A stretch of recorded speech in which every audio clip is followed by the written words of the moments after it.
We're going to get to that in a minute, but tell us how the economy has affected this project. You hinted at it, but it clearly slowed down Water's Edge, and now it's back going, but as a rental unit. The way that the impact was that that project was not vulnerable to the economy, especially to the local economy as well. And essentially what occurred was that with the crash in the real estate market, that had a tremendous impact in the banks. And that impact was specifically in terms of the mortgages that were available for potential buyers of new homes. We got caught in the middle. We got caught in the middle that we had residents and potential buyers that were interested in acquiring those units, but simply the money was not there for banks to finance the transaction. So therefore, we had residents and people and a market that was interested in the product, but the financing was not available for them to close the deal. As a result of that, we started to feel the pressure of also of our banks that were financing the deal to do something.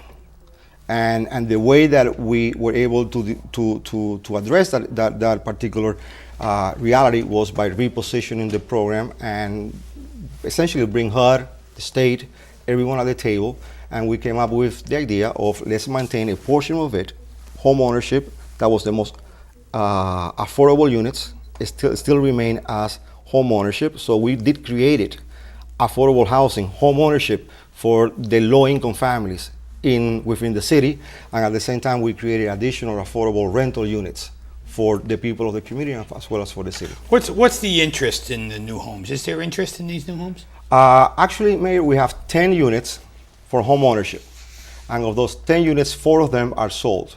1 unit already it's occupied. The owner already moved into the units.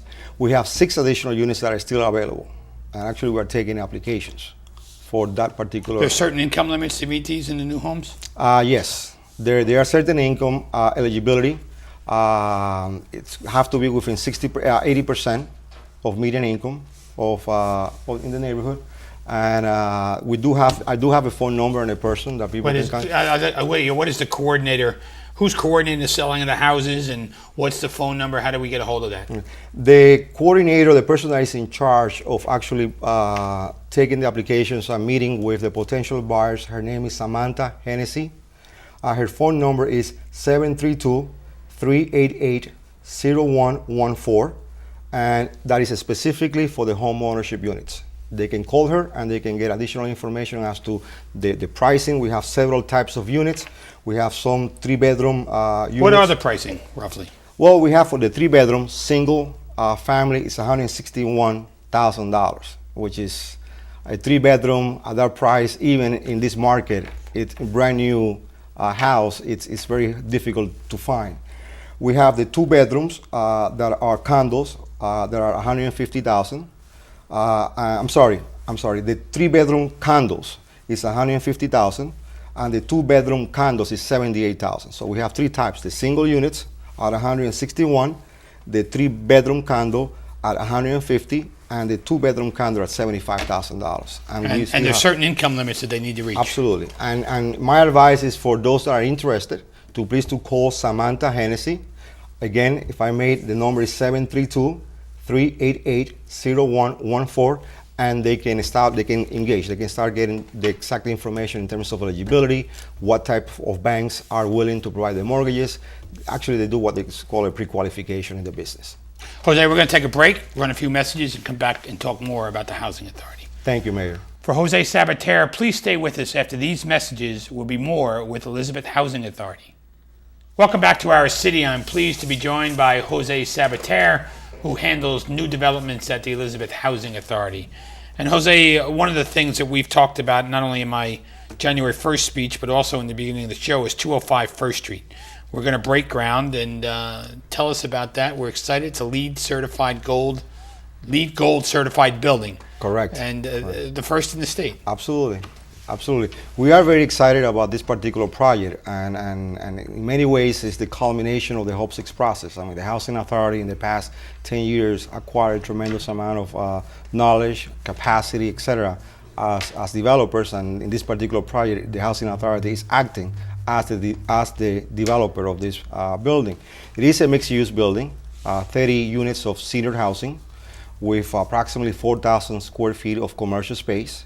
It is going to be a LEED Gold certified building. It's also going to meet all the Energy Stars requirements from the state.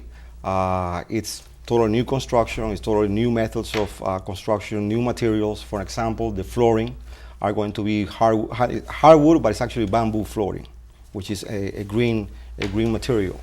So it's very energy friendly. It will also have solar panels for the common space.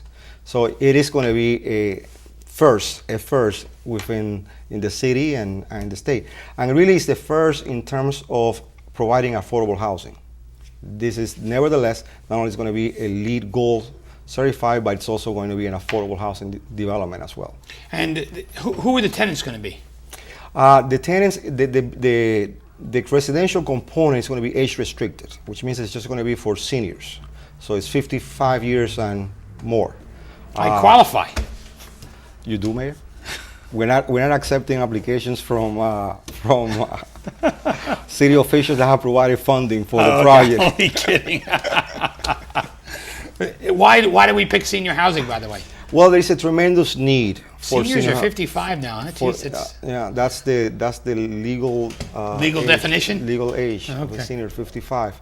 And the reason why we want to age restrict this because we recognize, the Housing Authority recognizes that the senior population have special needs, and the younger population, although that they might be disabled and eligible for our older senior buildings, also have other type of needs. It's only 30 units, and we felt that it will be more of a service just to have the age restriction of 55. Most of the seniors and most of the tenants hopefully will be from Elizabeth, and that's the intent. We will be circulating and opening our waiting list, although that I have to tell you that the Housing Authority maintains a permanent waiting list for our senior apartments. It's just a tremendous need. So what we're trying to do is we're trying to address the need of that very specific population, which are the seniors, while at the same time with Water's Edge, we deal with the needs of the families and the disabled to our Water's Edge program.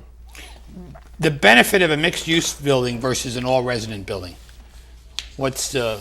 Well, I think that there is, in this particular project, I think there are three major benefits that we're getting. Number one, part of the redevelopment of the neighborhood also includes the commercial redevelopment, especially of First Street, which is really the main retail street within the neighborhood itself. And we are very committed to really invest more in the redevelopment of the commercial space with EDC.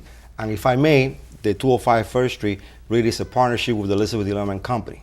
And one of the possibilities is that a portion of the commercial space will be occupied by the Elizabeth Development Company, which is our development corporation within the city, and they are extremely active in development activities within the city. So it will be great to have them and an office staffed by EDC in the neighborhood where the business people and those that are interested in starting new business could go to within walking distance and get some help. So we are very excited about that. So the other reason is, as you know, businesses are always welcome in neighborhoods.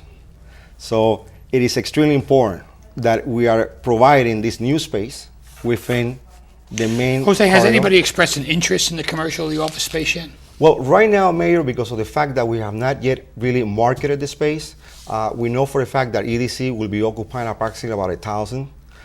We do have some individuals. 1,000 square feet. 1,000 square feet, I'm sorry. 1,000 square feet, and so it will be another additional 2,000 square feet for available for leasing. We do have some individuals that have approached, that have made some phone calls, that have inquired, but we have not yet marketed, and EDC have not yet marketed the space. The commercial space will be owned and managed by the Elizabeth Development Company, and the Housing Authority will own and will manage the housing units. So really it's a partnership between EDC and the Housing Authority.